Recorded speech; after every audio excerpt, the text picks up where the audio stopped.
மாணவர் அனைவருக்கும் வணக்கம். நாகர்கோவில் நிம்பஸ் லைன் அகாடமி NNAவிலிருந்து நான் உங்கள் கார்த்திக். இன்னைக்கு இந்த வீடியோவில் நம்ம என்ன பார்க்க போகிறோம் அப்படின்னு பார்த்துக்கிட்டிங்க அப்படின்னா பொது தமிழ் சூப்பர் ஷார்ட்கட் சீரிஸோடைய 2வது வீடியோ. ஸோ அதுலேயும் குறிப்பாக இந்த வீடியோவில் மொழி முதல் எழுத்துக்களுடைய ஷார்ட்கட்ஸை தான், அதுவும் ஃபன்னி ஷார்ட்கட்ஸை தான் இந்த வீடியோவில் கொடுக்க போகிறோம். இதுக்கு முன்னாடி ஃபஸ்ட்டு பார்ட்டாக நம்மளுடைய பொது தமிழ் சூப்பர் ஷார்ட்கட் சீரிஸோடைய ஃபஸ்ட்டு வீடியோவாக மயங்கொல்லிகளுடைய ஷார்ட்கட்ஸை கொடுத்துருந்தோம். அதுலேயும் குறிப்பாக அந்த வீடியோவில் நீங்கள் பார்த்துக்கிட்டிங்க அப்படின்னா கொஸ்டின்லேருந்தே எப்படி ஆன்சர் எடுக்கிறது அப்படின்ற ஒரு சூப்பரான இன்ஃபர்மேஷனை கொடுத்துருந்தோம். அந்த வீடியோவோட லிங்க் டிஸ்கிரிப்ஷனில் ஆட் பண்ணிக்கிருக்கோம். பார்க்காத ஸ்டூடெண்ட்ஸ் வீடியோவை பார்த்துட்டு இந்த வீடியோவை கண்டினியூ பண்ணுங்கள், சரிங்களா? இந்த மொழி முதல் எழுத்துக்கள் அப்படின்ற டாபிக் எந்த புக்கில் இருக்குது அப்படின்னு பார்த்துக்கிட்டிங்க அப்படின்னா நம்மளுடைய சமச்சீர் கல்வி 6th புக் 6ஆம் வகுப்பு புத்தகத்தில் முதல் பருவத்தில் 3வது இயலாக இருக்குது. அதில் கொடுத்துருக்கிற கண்டென்ட் அப்படின்னு பார்த்துக்கிட்டோம் அப்படின்னா நம்ம இந்த மாதிரி கொடுத்துருப்பாங்க. ஃபஸ்ட்டு மொழி முதல் எழுத்துக்கள் எதெல்லாம் வரும் அப்படின்னு சொல்லிட்டு கொடுத்துருப்பாங்க. அடுத்து பார்த்துக்கிட்டிங்க அப்படின்னா எந்த எழுத்துக்கள்லாம் வராது அப்படின்னு சொல்லிட்டு 2 பகுதியாக பிரித்து கொடுத்துருப்பாங்க. ஓரளவுக்கு எளிமையாக இருக்கிற மாதிரி இருக்கும். ஆனால் நம்மளால் ஞாபகம் வச்சுக்கிறது ரொம்ப கஷ்டமாக இருக்கும். அதனால் நம்ம என்ன பண்ணியிருக்கோம் அப்படின்னா இன்னும் எளிமையாக அதை உடச்சி கொடுத்துருக்கோம். அது மட்டும் இல்லை, ரொம்ப ஃபன்னியான ஷார்ட்கட்ஸ் யூஸ் பண்ணி ஈஸியாக ஞாபகம் வச்சுக்கிறது எப்படி அப்படின்றதையும் நம்ம கொடுத்துருக்குறோம். இனிமேல் ஒரு தடவை இந்த வீடியோ பார்த்துட்டிங்க அப்படின்னா உங்களுக்கு இந்த டாப்பிக்கை படிக்கணுன்ற அவசியமே இருக்காது. அதுக்கு நான் கேரண்டி, சரிங்களா? ஃபஸ்ட்டு கான்செப்டுக்குள்ளே போயிடுவோம். ஸோ நம்மளுக்கே தெரியும் வரும் எழுத்துக்கள் வராத எழுத்துக்கள் அப்படின்றது.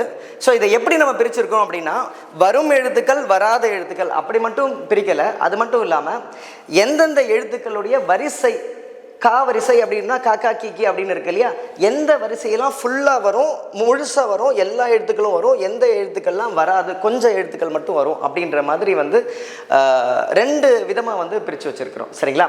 ஃபஸ்ட்டு வரும் எழுத்துக்கள் அப்படின்னு எடுத்துக்கிட்டோம் அப்படின்னா நம்மளுக்கு தெரியும் உயிரெழுத்துக்களில் 12 எழுத்துக்கு இருக்குது. அந்த 12 எழுத்துமே பார்த்துக்கிட்டிங்க அப்படின்னா மொழியோடைய சொல்லுடைய முதல் எழுத்தாக கண்டிப்பாக வரும் அப்படின்றது தான். அடுத்ததான் நம்மளுக்கு பார்த்துக்கிட்டிங்க அப்படின்னா மெய் எழுத்து இருக்குது, ஆயுத எழுத்து இருக்குது. அந்த மெய் எழுத்து 18 இக்கிலிருந்து இன்னு வரையும் இருக்கக்கூடிய 18 எழுத்தையும் எங்கேயுமே முதல் எழுத்தாக, சொல்லுடைய முதல் எழுத்தாக வரவே வராது. அது மட்டும் இல்லை, ஆயுத எழுத்து முதலையும் வராது, கடைசியிலையும் வராது, நடுவில் மட்டும்தான் வரும் அப்படின்றது நம்மளுக்கு தெரியும். ஸோ உயிரெழுத்து, மெய்யெழுத்து, ஆயுத எழுத்து. உயிரெழுத்து 12 முதல் எழுத்தாக வரும், மெய்யெழுத்து 18 வராது, ஆயுத எழுத்தும் வராது, ரைட்டுங்களா? சிம்பிளாக ஃபஸ்ட்டு இது முடிஞ்சு போச்சு. 2வது நம்மளுக்கு உயிர்மை எழுத்துக்கள் அப்படின்றது. உயிர்மை எழுத்துக்களில் பார்த்துக்கிட்டிங்க அப்படின்னா 18 வரிசை இருக்குது. க ஞா சா ஞா அப்படின்னு சொல்லிட்டு 18 வரிசை இருக்குது. ஒவ்வொரு வரிசையிலையும் பார்த்துக்கிட்டிங்க அப்படின்னா 12 எழுத்துக்கள் இருக்குது. இப்போ கா அப்படின்னு எடுத்துக்கிட்டோம் அப்படின்னா காக்கா கீக்கி, குக்கு, கேகே, கை, கொக்கோ, கௌ அப்படின்னு சொல்லிட்டு கா வரிசையில் மட்டுமே 12 எழுத்து இருக்குது. அந்த மாதிரி இருக்கக்கூடிய 18 வரிசையிலையும் எந்தெந்த வரிசை முழுசாக வரும், எந்த வரிசையில் முழுசாக வராது, அனைத்து எழுத்துக்களும் வரும் வராது அப்படின்றத முதல்ல நம்ம தெரிஞ்சுக்க போகிறோம். ஸோ எந்தெந்த எழுத்துக்கள்லாம் வரும் அப்படின்னு பார்த்துட்டிங்கன்னா காசா, தாபா, நாமா. திருப்பி ஒரு தடவை சொல்கிறேன், காசா, தாபா, நாமா. இந்த எழுத்துக்களில் இருக்கக்கூடிய எல்லா எழுத்துக்களுமே பார்த்துக்கிட்டிங்க அப்படின்னா முதல் எழுத்துக்களாக வரும். இப்போ எடுத்துக்காட்டுக்கு எடுத்துக்கிட்டே அப்படின்னா கா வரிசை எடுத்துக்கிறேன். காக்கா, கீக்கி, குக்கு, கேகே, கை, கொக்கோ, கௌ. இப்படி இருக்கக்கூடிய 12 எழுத்துக்களும் பார்த்துக்கிட்டிங்க அப்படின்னா நம்மளுக்கு முதல் எழுத்துக்களாக வரும். அதே மாதிரி தான் சா, அதே மாதிரி தான் தா, அதுக்கப்புறம் பா, நா, மா. இதில் இந்த 6 எழுத்துக்களுடைய வரிசையில் இருக்கக்கூடிய ஒவ்வொன்றுக்கும் இருக்கக்கூடிய 12 எழுத்துக்களும் முதல் எழுத்துக்களாக வரும், சரிங்களா? அடுத்து எல்லா எழுத்துக்களும், அந்த வரிசையில் இருக்கக்கூடிய எல்லா எழுத்துக்களையும் வராத எழுத்துக்கள் அப்படின்னு எடுத்துக்கிட்டிங்க அப்படின்னா 8 எழுத்து இருக்குது. ரால 2 ரா, நம்மளுக்கு பார்த்தீங்கன்னா இடையினரா, வல்லினரா 2. அதுக்கப்புறம் நான் எடுத்துக்கிட்டிங்கன்னா 3 சுழினா 2 சுழினா அப்படின்றது. ழா அப்படின்னு சொல்லிக்கிட்டிங்கன்னா பொது உலகரம், அதுக்கப்புறம் மகர சிறப்புழகரம் அப்படின்ற 2. அதுக்கப்புறம் பார்த்திங்கன்னா லா, அதுக்கப்புறம் டா. மொத்தமாக 8 எழுத்துக்களில் அதில் இருக்கக்கூடிய எல்லா வரிசையும் வராது. பயப்படாதீங்க, ஈஸியாக எப்படி மனப்பாடம் பண்ணுறதுன்றத ஷார்ட்கட்டை அடுத்த ஸ்லைடில் சொல்லியிருக்கோம், சரிங்களா? அடுத்ததாக பார்த்துக்கிட்டிங்க அப்படின்னா சில எழுத்துக்கள் மட்டும் வரும், சில எழுத்துக்கள் வராது. அந்த வரிசையில் சில எழுத்துக்கள் வரும், சில எழுத்துக்கள் வராது. அது எதுன்னு பார்த்துக்கிட்டிங்க அப்படின்னா இந்த 4 எழுத்துக்கள் தான். வாயா, ஞா ஞா, ஞா ஞா, வாயா, ஞா ஞா அப்படின்னு சொல்லிட்டு இருக்கக்கூடிய 4 எழுத்துக்கள். இதில் இந்த வரிசையில் சில எழுத்துக்கள் வரும், சில எழுத்துக்கள் வராது. ரைட், கான்செப்ட் முடிஞ்சிருச்சு. இப்போ ஷார்ட்கட்குள்ளே போவோம். இதுதான் ரொம்ப ரொம்ப இம்பார்ட்டன்ட். ஏன் அப்படின்னா ஷார்ட்கட் தெரிஞ்சதுன்னா இதெல்லாம் ரொம்ப ரொம்ப ஈஸி. சரிங்களா? ஃபஸ்ட்டாக நம்ம பார்க்க போகிறது அப்படின்னு பார்த்துக்கிட்டிங்க அப்படின்னா வகர வரிசை அப்படின்றது தான். ஸோ வகர வரிசையில் இருக்கக்கூடிய 12 எழுத்துக்கள் அப்படின்னு எடுத்துக்கிட்டோம் அப்படின்னா அதில் 8 எழுத்துக்கள் மட்டும்தான் வந்து ஒரு சொல்லோடைய முதல் எழுத்தாக வந்து வரும். ஸோ 8 எழுத்துக்கள், அதுவும் குறிப்பாக எந்த எழுத்துக்கள் அப்படின்னு பார்த்துக்கிட்டிங்க அப்படின்னா வ குரில், வா நெடில், அதுக்கப்புறம் வி வி வே வே வை வௌ அப்படின்ற 8 எழுத்துக்கள் மட்டும்தான் மொழியோட ஒரு சொல்லோடைய முதல் எழுத்துக்களாக வந்து நம்மளுக்கு வரும். பயப்பட வேண்டாம். எத்தனை எழுத்துக்கள் அப்படின்றத ஞாபகம் வச்சுக்கிறதுக்கும் ஒரு ஷார்ட்கட் இருக்குது. என்னென்ன எழுத்துக்கள் அப்படின்றத ஞாபகம் வச்சுக்கிறதுக்கும் நம்மளுக்கு வந்து ஒரு ஷார்ட்கட் இருக்குது. சரிங்களா? ஸோ ஃபஸ்ட்டு எத்தனை எழுத்துக்கள் அப்படின்றத எப்படி ஞாபகம் வச்சுக்க போகிறோம் அப்படின்னு பார்த்துக்கிட்டிங்கன்னா, கிராமப்புறங்களில் அம்மா வந்து என்ன சொல்லுவாங்க அப்படின்னா, முன்னாடி போகும்போது பிள்ளை என்ன சொல்லுவாங்க அப்படின்னா, 8 வச்சு சீக்கிரம் வா, 8 வச்சு சீக்கிரம் வா அப்படின்னு சொல்லுவாங்க. அப்போது வா அப்படின்னா வகர வரிசை அப்படின்னா 8 எழுத்துக்கள், 8 வச்சு அப்படின்னு சொல்கிறதுனால நம்ம வந்து இந்த 8 எழுத்துக்கள் அப்படின்றத ஞாபகம் வச்சுக்க முடியும். இந்த ஷார்ட்கட்டை பயன்படுத்தி நம்மளால் வந்து 8 எழுத்துக்கள், வகர வரிசைக்கு 8 எழுத்துக்கள் வந்து முதல் எழுத்தாக வரும் அப்படின்றத ஞாபகம் வச்சுக்க முடியும். அடுத்ததாக பார்த்துக்கிட்டிங்க அப்படின்னா இதுலேயும் குறிப்பாக என்னென்ன எழுத்துக்கள் அப்படின்றத ஞாபகம் வச்சுக்கிறதுக்கு இன்னும் ஒரு ஃபன்னியான ஷார்ட்கட் இருக்குது. ரைட், இதில் பார்த்துக்கிட்டிங்க அப்படின்னா இந்த ஷார்ட்கட் எப்படி வரும் அப்படின்னு பார்த்துக்கிட்டிங்கன்னா வா வா குரில் நெடில், விரைவா வீரமா, வெறித்தனமா வெறித்தனமா, வேங்க மாதிரி, வை வவ்வால் மேலே கை. இந்த வவ்வால் மேலே கை அப்படின்றது எக்ஸ்ட்ரா, அந்த கை மேலே கை அப்படின்றது வந்து எக்ஸ்ட்ராவாக நம்ம சேர்த்துக்கிறதுக்கு, இந்த ரைமிங்காக வர்றதுக்காக நம்ம அப்படி சேர்த்துருக்குறோம்.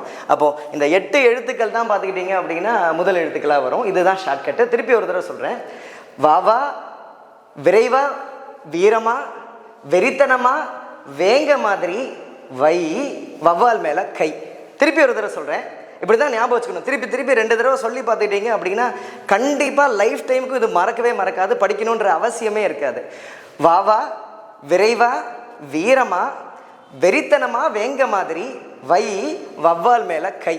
இப்படிதான் நம்மளுடைய ஷார்ட்கட்டு. 2 தடவை அப்படியே கண்ணை மூடிட்டு வீடியோ பாஸ் பண்ணிவிட்டு 2 தடவை சொல்லி பார்த்துட்டிங்க அப்படின்னா படிக்கணுன்ற அவசியமே கிடையாது. ஸோ அடுத்ததாக இதே மாதிரி எகர வரிசைக்கான ஷார்ட்கட்டையும் பார்த்துருவோம். ஸோ எகர வரிசையில் பார்த்துக்கிட்டிங்க அப்படின்னா மொத்தமாக நம்மளுக்கு வந்து 6 எழுத்துக்கள் தான் வந்து எகர வரிசையில் சொல்லுடைய முதல் எழுத்தாக வந்து வரும். அதுலேயும் குறிப்பாக என்னென்ன எழுத்துக்கள் அப்படின்னு பார்த்துக்கிட்டிங்க அப்படின்னா யா குரில், யா நெடில், அதுக்கப்புறம் யூ யூ அப்படின்றது, அதுக்கப்புறம் வந்து யோ யவ் யோ யவ். இந்த 6 எழுத்து மட்டும்தான் வந்து நம்மளுக்கு எகர வரிசையில் சொல்லோடைய முதல் எழுத்தாக வரும் அப்படின்றது தான். ஸோ இதில் இந்த 6 எழுத்து அப்படின்றத எப்படி ஞாபகம் வச்சுக்கிறதுக்குன்ற ஷார்ட்கட் என்ன அப்படின்னு பார்த்துக்கிட்டிங்க அப்படின்னா யா அப்படின்னு எடுத்துக்கிட்டோம்னாலே யாரு அப்படின்றது தான் நம்மளுக்கு ஃபஸ்ட்டு வார்த்தை ஞாபகம் வர்றது. இதை பிரித்து நம்மளுடைய தேவைக்காக எப்படி பிரிச்சிருக்கோம் அப்படின்னா யா 6, யார யா கூட்டல் 6 அப்படின்னு பிரிச்சிருக்கோம். யா வந்தாலே ஞாபகம் வச்சுக்கணும் சொல்லுடைய முதல் எழுத்தா யா வரிசையில் 6 எழுத்து மட்டும்தான் வரும் அப்படின்றத ஞாபகம் வச்சுக்கணும். இதுதான் வந்து நம்மளுக்கு மெயின் ஷார்ட்கட். அடுத்ததாக இந்த 6 எழுத்து என்னென்ன அப்படின்னு ஞாபகம் வச்சுக்கிறதுக்காக ஒரு ஃபன்னியான ஒரு ஸ்டோரியை க்ரியேட் பண்ணியிருக்கோம். ரொம்ப இன்ட்ரெஸ்டிங்காக இருக்கும். இந்த ஸ்டோரி எப்படி நடக்குது அப்படின்னு பார்த்துக்கிட்டிங்க அப்படின்னா பாவா அப்படின்னு சொல்லிட்டு ரஜினி சாரோடைய ஒரு படம் வந்தது. அந்த படத்துடைய ஷூட்டிங்கில் ஒரு யூடியூபர் வந்து இன்டர்வியூ எடுக்கிற மாதிரியான ஒரு சின்ன ஸ்டோரியை வந்து நம்ம வந்து க்ரியேட் பண்ணியிருக்கிறோம். பாருங்கள், யூடியூபர் என்ன பண்ணுறாருன்னா ரஜினியை பார்த்து ஒரு கேள்வி கேட்குறாரு. யோகி ஏன் இப்படி கேட்குறாரு அப்படின்னா மல்லு யூடியூபர், மல்லுக்கு வந்து அவங்களுக்கு வந்து தமிழ் பெருசாக தெரியாது அப்படின்றனால ரஜினி சாரை பார்த்து யோகி அப்படின்ற மாதிரி கேட்குறாரு. ஸோ ஃபஸ்ட்டு நம்ம எப்படி ஞாபகம் வச்சுக்கோ அப்படின்னா யூடியூபர் YOU யூ அப்படின்னு வருது இல்லையா, அதுக்கு யூவை வந்து ஞாபகம் வச்சுக்கிறோம் அப்படின்றது. யோகி அப்படின்னு கொஸ்டின் கேட்குறாங்க இல்லையா, அதில் YOU அப்படின்னு வருது இல்லையா, அதில் குரில் யூ அப்படின்றத ஞாபகம் வச்சுக்கிறோம். அடுத்தது வந்து யோகி யோ அப்படின்னு வருது இல்லையா, அந்த யோ அப்படின்ற வார்த்தையை ஞாபகம் வச்சுக்கிறோம். அதுக்கு நம்ம ரஜினி சார் வந்து என்ன சொல்கிறாரு அப்படின்னா அவருடைய ஸ்டைல்லே வந்து யா அப்படின்ற மாதிரி ஒரு ரிப்ளை கொடுக்குறாரு, பதில் கொடுக்குறாரு அப்படின்றதா. யா குரில் யா நெடில், இந்த யா அப்படின்ற 2 வார்த்தையுமே வந்துடுது. யா குரில், அதுக்கப்புறம் யா நெடில் ரெண்டுமே வந்துடுது. அதுக்கப்புறம் தான் அந்த யூடியூபருக்கு வந்து என்னடா அவருடைய நம்ம ரஜினி சாருடைய பவர் வந்து மல்ல இன்டர்வியூவர் இல்லையா, அவருக்கு தெரியல. அதனால என்ன பண்ணுறாங்கன்னா எவ்வளோ பவர் ஷோமி அப்படின்ற உங்களுடைய பவர் என்ன காமிங்க அப்படின்றத லைட்டாக மலையாளத்தில் கேட்குறாங்க. எவ்வளோ பவர் ஷோமி அப்படின்னு கேட்கும்போது நம்ம ரஜினி சார் வந்து என்ன பண்ணுறாருன்னா அப்படியே அந்த பாபா முத்திரை அப்படி வைக்கும்போது என்ன ஆகுது அப்படின்னா பேக்கில் அப்படிலாம் பவர் வருது, அப்படியே மின்னல் வெட்டுற மாதிரி வெட்டுது. அந்த பவரை வந்து அவங்க வந்து ஃபீல் பண்ணுறாங்க. இப்படி தான் வந்து நம்ம ஒரு சின்ன ஸ்டோரியாக க்ரியேட் பண்ணி ஃபன்னியான ஸ்டோரியை க்ரியேட் பண்ணி நம்ம வந்து ஒரு ஷார்ட்கட் வந்து க்ரியேட் பண்ணியிருக்கோம். யூடியூபர் யூ யோகி அப்படின்னு கேட்குறாங்க, மல்லு யூடியூபர் யூ யோகி அப்படின்னு கேட்குறாங்க. அதுக்கு சார் நம்மளுடைய ரஜினி சார் வந்து யா அப்படின்ற மாதிரி சொல்கிறதும், அதுக்கு வந்து அவங்க திருப்பி கேள்வி கேட்குறது எவ்வளோ பவர் ஷோமி அப்படின்னு கேட்கும்போது சார் வந்து அந்த சிம்பிளை வைக்கிறதும் அந்த பவர் வரதும் அப்படின்ற மாதிரி இந்த ஸ்டோரியை நம்ம இமேஜின் பண்ணிட்டோம் அப்படின்னா லைஃப்பில் இந்த எழுத்துக்கள், இந்த 6 எழுத்துக்கள் எங்கேயுமே மறக்காது. திருப்பி ஒரு தடவை சொல்கிறேன், யூடியூபர் யூ அப்படின்றதுனால நெடில் யூ அப்படின்றது யூ யோகி, யூ யோகி, குரில் யூ யோகி யோ நெடில். அதுக்கப்புறம் பார்த்துக்கிட்டிங்கன்னா யா யா அப்படின்றது யா குரில் யா நெடில். அதுக்கப்புறம் பார்த்துக்கிட்டிங்கன்னா எவட எவட அப்படின்றதுல யோ அப்படின்றது நம்மளுக்கு வந்து வந்துடுது. 6 எழுத்துக்கள், எகர வரிசையில் 6 எழுத்துக்கள். இப்படி தான் நம்ம வந்து ஞாபகம் வச்சுக்க போகிறோம். அடுத்த எழுத்துடைய வரிசை என்ன அப்படின்னு பார்த்துக்கிட்டிங்க அப்படின்னா ஞா அப்படின்ற எழுத்து தான். ஸோ ஞா அப்படின்ற எழுத்து அப்படின்னு பார்த்துக்கிட்டிங்க அப்படின்னா நம்மளுக்கு வந்து சொல்லுடைய முதல் எழுத்தா இந்த ஞா ஞா ஞா அப்படின்னு 2 எழுத்து இருக்குது. முதல்ல வந்து ஞா அப்படின்ற எழுத்தை நம்ம பார்க்க போகிறோம். இந்த ஞா அப்படின்ற எழுத்துடைய வரிசையில் 4 எழுத்து தான் சொல்லுடைய முதல் எழுத்தாக வரும் அப்படின்றது தான் இந்த ஞா அப்படின்னு எடுத்துக்கிட்டோம்னா. ஸோ ஞா அப்படின்ற வரிசையில் 4 எழுத்துக்கள். என்னென்ன எழுத்துக்கள் அப்படின்னு பார்த்துக்கிட்டிங்க அப்படின்னா குரில் ஞா ஞா அப்படின்ற 2 எழுத்து. அதுக்கப்புறம் பார்த்துக்கிட்டிங்க அப்படின்னா ஞே, அதுக்கப்புறம் வந்து ஞோ அப்படின்ற 2 எழுத்து. இந்த 2 எழுத்து கடைசியாக மொத்தமாக பார்த்துக்கிட்டிங்க அப்படின்னா 4 எழுத்து அப்படின்றது தான். ஸோ இந்த 4 எழுத்து அப்படின்றது எப்படி ஞாபகம் வச்சுக்கிறது, அதுக்கப்புறம் என்னென்ன எழுத்துக்கள் அப்படின்னு ஞாபகம் வச்சுக்கிறதுக்கு நம்மளுக்கு வந்து ஷார்ட்கட் இருக்குது. ஸோ 4 எழுத்து அப்படின்றது ஞாபகம் வச்சுக்கிறதுக்காக நம்ம வந்து கொண்டு வந்த ஷார்ட்கட் தான் இந்த ஸ்டேட்மெண்ட். ஞாலம் நாளும் சுழல்கிறது. ஞாலம் அப்படின்னா உலகம், நாளும்னா டெய்லி தினமும், சுழல்கிறது. ஆமாம், இந்த உலகம் மட்டும் என்ன ஆகுது அப்படின்னா டெய்லியும் சுழண்டுக்கிட்டே இருக்குது அப்படின்றது தான் இந்த ஷார்ட்கட்டுடைய ஐடியா. இதை எப்படி புரிஞ்சுக்கணும் அப்படின்னா நாளும் சுழல்கிறது, அந்த நாளும் அப்படின்ற வார்த்தைக்கு பதில் நாளும் நாளும் 4 அப்படின்றத ஞாபகம் வச்சுக்கணும். இப்படி தான் வந்து 4 எழுத்துக்கள் அப்படின்னு சொல்லிட்டு ஞாபகம் வச்சுக்க போகிறோம். இது இல்லாமல் என்னென்ன எழுத்துக்கள் அப்படின்னு ஞாபகம் வச்சுக்கிறதுக்காக நம்ம கொண்டு வந்த ஷார்ட்கட் தான் இந்த ஸ்டேட்மெண்ட்டு.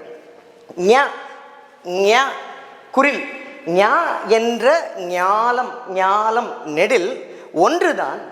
அது நெடிய பயணத்தில், நெடிய பயணம் அப்படின்னா சூரியனை சுற்றிக்கிட்டே இருக்குது, நிற்கிறதே இல்லை, டயர்டே ஆகாமல் சுற்றிக்கிட்டே இருக்குது. நெடிய பயணத்தில் நொடியாமல் போகும். நொடியாமல்னா நிற்காமல் டயர்டாகாமல் போய்கிட்டே இருக்குது அப்படின்றது தான் இந்த ஷார்ட்கட்டுடைய மீனிங். இதை எப்படி ஞாபகம் வச்சுக்க போகிறோம் அப்படின்னா ஞா என்ற ஞாலம் ஒன்று தான் நெடிய பயணத்தில், தூரமான பயணத்தில், நெடிய பயணத்தில் நொடியாமல் செல்கிறது. ஞா என்ற ஞாலம் ஒன்று தான் நெடிய பயணத்தில் நொடியாமல் சொல்கிறது அப்படின்னு 2-3 தடவை சொல்லி பார்த்தீங்க அப்படின்னா நம்மளால் வந்து அந்த வார்த்தைகளை ஞாபகம் வச்சுக்க முடியும். ஞா ஞா ஞா ஞா அப்படின்றது இந்த இடத்துல நெடிய அப்படின்றது இந்த குரில் நெடில் வருது இல்லையா, குரில் வருது இல்லையா, அந்த குரிலை தான் இப்படி ஞாபகம் வச்சுக்கிறோம், ஞேவோட ஞாபகம் வச்சுக்கிறோம். அதுக்கப்புறம் நொடியாமல் நோ அப்படின்ற வார்த்தையை வச்சு ஞோ அப்படின்ற வார்த்தையை வந்து நம்ம வந்து ஞாபகம் வச்சுக்க போகிறோம். இப்படி தான் ஞா வரிசையில் இருக்கக்கூடிய 4 எழுத்துக்களை வந்து நம்ம வந்து ஞாபகம் வச்சுக்க போகிறோம் அப்படின்னு தான். கடைசியாக நம்மளுக்கு இருக்கிறது வந்து ரொம்ப ரொம்ப ஈஸி.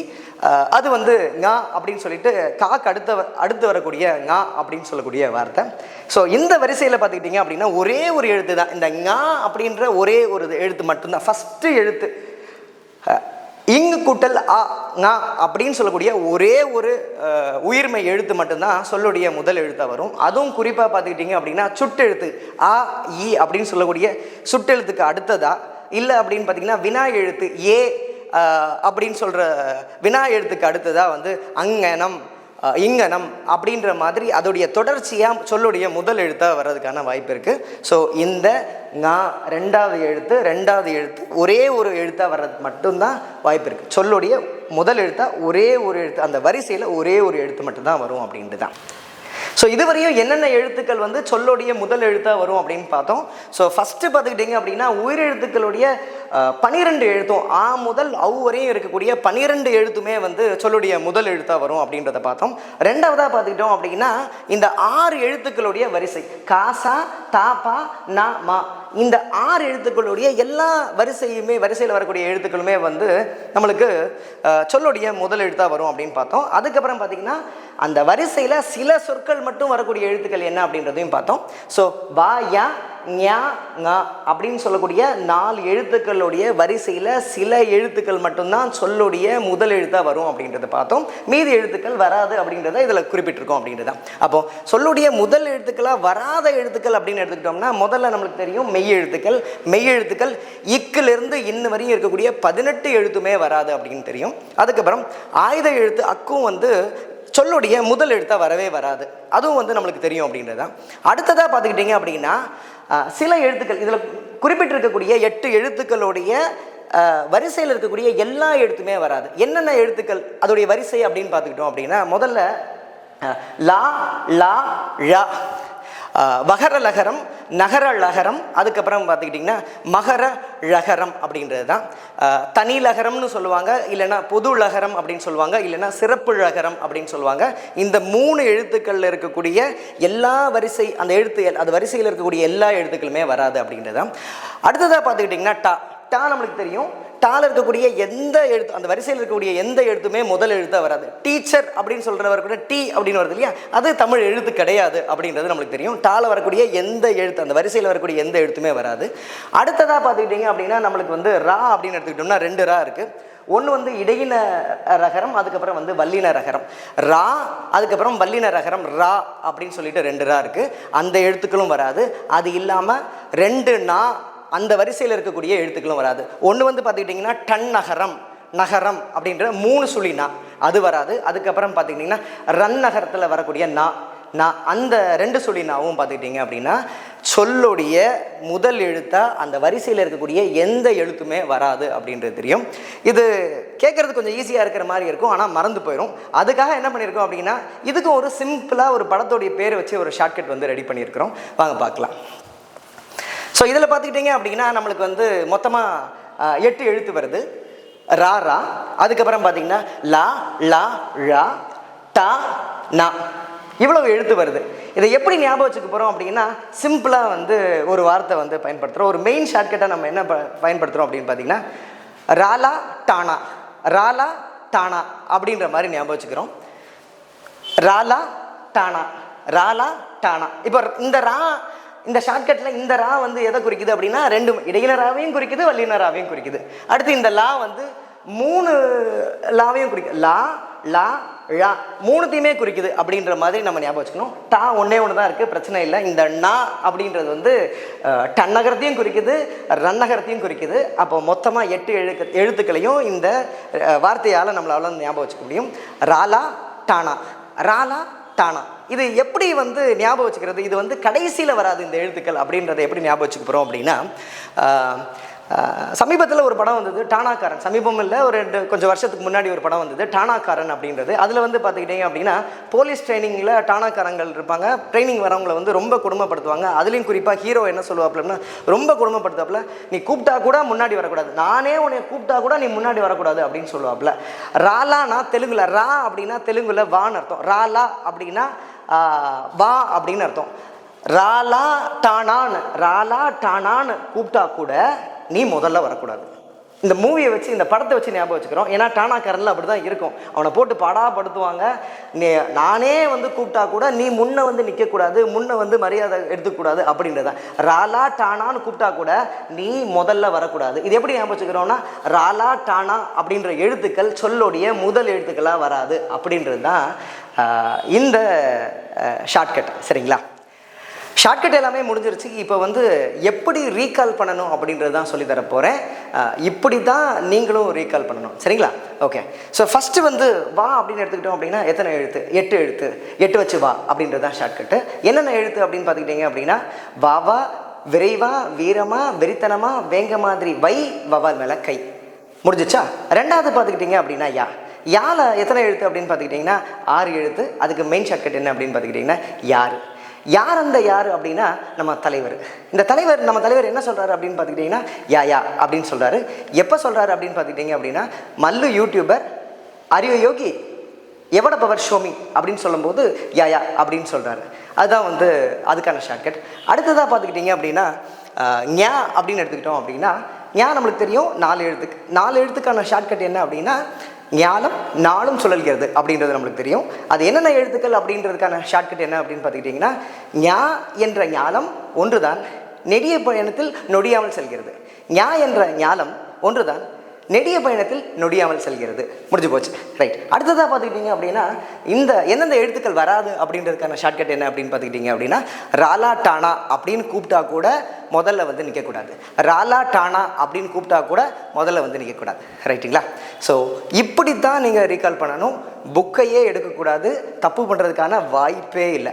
நம்மளா தெரியாமல் தப்பு பண்ணால் தான் உண்டு. ஷார்ட்கட்டை வச்சு நம்ம வந்து தப்பாக போகிறதுக்கான வாய்ப்பே இருக்காது, சரிங்களா? ஸோ இந்த மெத்தடில் தான் நம்ம என்ன சொல்கிறோம் அப்படின்னு பார்த்துக்கிட்டிங்க அப்படின்னா ஸ்ப்ளிட் அண்ட் கேப்சூல் மெத்தட் அப்படின்னு சொல்கிறோம். கடிமையான டாப்பிக்கை வந்து புரிதலுக்காக நம்ம என்ன பண்ணுறோம் அப்படின்னு பார்த்துக்கிட்டிங்க அப்படின்னா ஃபஸ்ட்டு ஸ்ப்ளிட் பண்ணுறோம். ஸ்ப்ளிட் பண்ணி புரிஞ்சுக்கிறோம். புரிஞ்சால் மட்டும் போதுமா? பத்தாது. அதை ஞாபகம் வச்சுக்கணும் இல்லையா? ரிவைஸ் பண்ணணும் இல்லையா? அதுக்காக நம்ம என்ன பண்ணுறோம் அப்படின்னா அதை எளிமையாக ஷார்ட்கட் மாதிரி ஒரு கேப்சூல் மாதிரி எடுத்து அதை வந்து ஞாபகம் வச்சுக்கிறோம். இதை தான் நம்ம என்ன சொல்கிறோம் அப்படின்னா ஸ்ப்ளிட் அண்ட் கேப்சூல் மெத்தட் அப்படின்னு சொல்கிறோம். ஸோ இதே மாதிரி நம்மளுடைய ஸ்ப்ளிட் அண்ட் கேப்சூல் மெத்தடில் தான் இந்த பொது தமிழுடைய எல்லா வீடியோஸும் சூப்பர் ஷார்ட்கட் சீரீஸில் வந்து நம்ம கொடுக்க போகிறோம், சரிங்களா? ஸோ பொது தமிழ் மட்டும் இல்லைங்க, ஜென்ரல் ஸ்டடீஸ் முதற்கொண்டு நம்ம கொடுக்க போகிறோம். ஸோ அடுத்ததான் நம்மளுக்கு வந்து பார்த்துக்கிட்டிங்க அப்படின்னா மொழி இறுதி எழுத்துக்கள் வந்து ஷார்ட்கட்டாக கொடுக்க போகிறோம். மிஸ் பண்ணாமல் அந்த வீடியோவையும் பாருங்கள். அது இல்லாமல் இதுக்கு முன்னாடி கொடுத்த பார்ட் 1 சீரீஸில் மயன்கொலிகளுடைய ஷார்ட்கட்டையும் பாருங்கள். கொஸ்டின்லேருந்தே எப்படி ஆன்சர் எடுக்கிறதுன்றது அதில் சொல்லியிருக்கோம். ரொம்ப ரொம்ப யூஸ்ஃபுல்லாக இருக்கும். புக்கை தொடணும்னு அவசியமே இருக்காது.